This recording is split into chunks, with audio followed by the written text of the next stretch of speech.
Былтыр Түркістанда өткізген президентіміздің жиынында ақсақал қауымы құрылды при ассамблее народа Казахстана. Роль Совета аксакалов по городу Алматы заключается в том, чтобы довести до наших граждан, до нашей молодежи о единстве Казахстана. Казахстан – это родина одна и родина казахстанцев.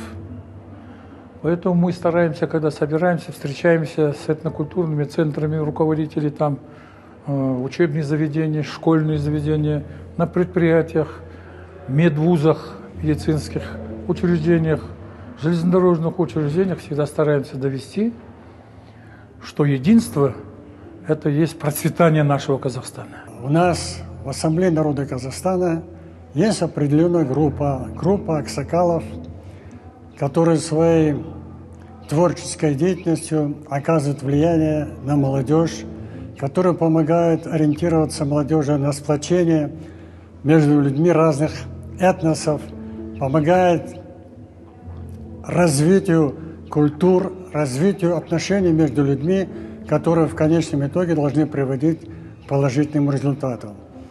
Это не такая простая проблема. У аксакалов много проблем было до этого. Он имеет опыт работы, опыт жизни, опыт всевозможных встреч. Поэтому ему, как никому другому, известно, что такое молодость и как эта молодость могла вырасти. В ближайшее время мы должны получить результаты. И в этом процессе, в этой подготовке большую помощь оказывает сам тот или иной аксакал. То есть группа аксакалов, их почти 20 человек, которые работают в этом отношении, не забывая о том, что они тоже были молодыми, тоже имели недостатки какие-то, представления какие-то имели. Но сейчас вот мы передаем тот опыт, который накопили, передаем новому поколению, который хотим дать этому новому поколению. Наш опыт работы, опыт дружбы между людьми разных этносов. Алматы ақсақаллар кеңеседі. Өткені біз көп жұмыстан жасадық. Мектептерге бардық. Көптеген жұмыс орындарға бардық.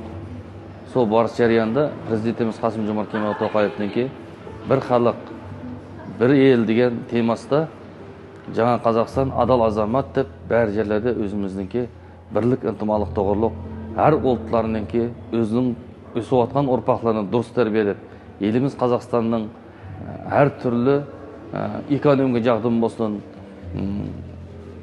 бірлік, ынтымақтылық жағынан болсын, халықаралық дәрежені көтеруді болсын, әрбір барған жерімізде біз сол өзіміздің темасына ассамблеяның бірлік, ынтымақтылық, сол бірлік, ынтымақтылық ішінде әр түрлі шараларды өткізіп өттік. На передний план ставится одна задача и главная задача. У нас этносов много, около 140 в республике, и более 100 находятся на территории города Алматы. Это очень большая работа, чтобы быть толерантным по отношению к другим людям. То есть такие, которые исповедуют какие-то религии, имеют образовательный ценз, возрастной ценз. И, конечно, для того, чтобы двигаться вперед, надо быть толерантным, терпимым к тому, что вот встречаются разные люди. Не вызывать человека на какую-то такую неприятную ноду, а с благодарностью смотреть, как на гражданина суверенного Казахстана.